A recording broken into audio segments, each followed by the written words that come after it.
करना है, तो उससे पहले मैं एक बार आपको रिवाइज करा देता हूँ जिससे आपको कंफ्यूजन ना हो। देखिए क्या हुआ था कि 1206 में दिल्ली सल्तनत स्टार्ट हुई।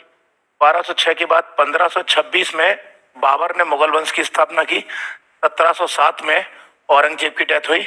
उसके बाद 1739 में करनाल के युद्ध में मोहम्मद शाह रंगीला को नादिर शाह ने हराया। और उसके बाद यहीं से ब्रिटिश ईस्ट इंडिया कंपनी को ये लगा कि हमें इंडिया को गुलाम बनाना चाहिए। नेक्स्ट 1539 के बाद में 1739 के बाद में फिर प्लासी का युद्ध हुआ। और यहीं पर प्लासी के युद्ध से पहले 1756 में रॉबर्ट क्लाइव को गवर्नर ऑफ फोर्ट विलियम बनाया गया था। और 1756 के बाद 64 में जो बक्सर का युद्ध हुआ और 65 में जो इलाहाबाद की संधि हुई, उसके बाद रॉबर्ट क्लाइव को गवर्नर ऑफ बंगाल बनाया गया। नेक्स्ट उसके बाद 1773 के कानून में 1773 के एक्ट में वारेन हेस्टिंग्स को गवर्नर जनरल ऑफ बंगाल बना दिया गया। और उसके बाद में 1784 का पिट्स इंडिया एक्ट आया।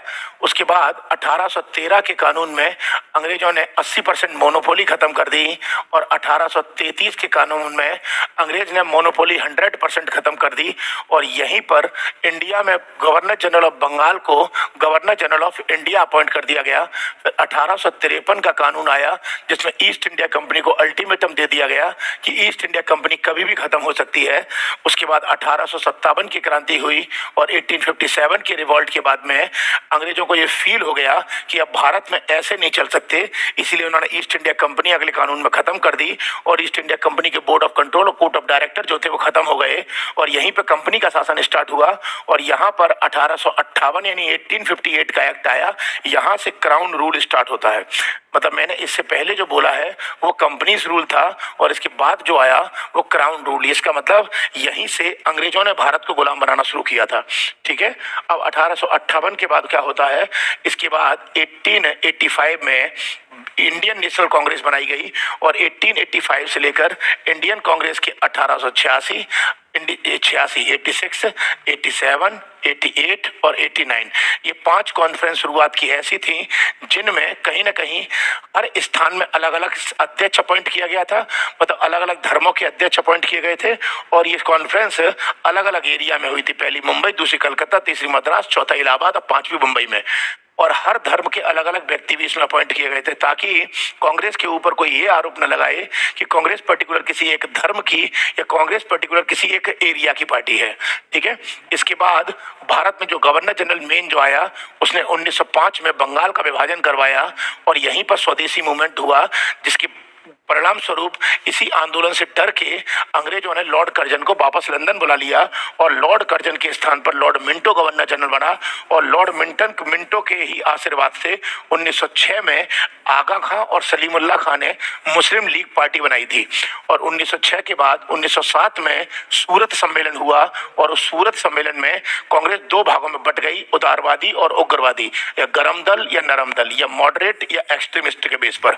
और यहीं पर लाल पाल मतलब लाला लाजपत राय, बाल गंगाधर तिलक और बिपिन चंद्र पॉल ने ये नारा दिया था कि हमारा स्वराज हमारा जन्मसिद्ध अधिकार है, हम इसे छीन के रहेंगे, प्यार से नहीं दोगे तो हलक में हाथ डाल के निकाल लेंगे हम। ठीक है। और इसी के बाद 1909 का कानून आया जिसको मॉर्ले मिंटो रिफॉर्म कहते हैं, क्योंकि मॉर्ले इस टाइम पर सेक्रेटरी ऑफ स्टेट था और मिंटो इस टाइम पर गवर्नर जनरल था। इनके कहने पर यहीं पर यह कानून आया था और इसी कानून में मुस्लिमों को सेपरेट इलेक्टोरेट दिया गया था, मतलब सांप्रदायिक निर्वाचन दिया गया था। अब क्या हुआ, यहीं से सांप्रदायिक निर्वाचन की नींव स्टार्ट होती है।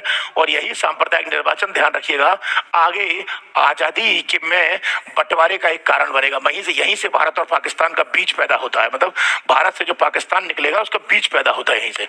और 1909 के बाद में 1911 में जनता दरबार हुआ और जब जॉर्ज पंचम जब इंडिया आए तो यहाँ पर 3 घोषणाएं की गई कि भारत की राजधानी कलकत्ता से दिल्ली लाई जाएगी और जो बंगाल का विभाजन है वो खत्म कर दिया गया और बंगाल के विभाजन को रद्द कर दिया। लेकिन रियल में बंगाल का विभाजन कभी रद्द ही नहीं हुआ।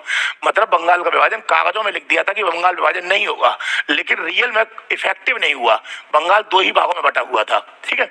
और यहीं पर यह कहा गया कि भारत की जो करेंसी होगी वो रुपया के रूप में मान्यता मिल गई थी। और 1911 के बाद 1913 में के आसपास में कामागाटा मारू स्कैंडल हुआ। यहां तक की कहानी मैं आपको कल समझा चुका हूं, इतना भी जो है सब।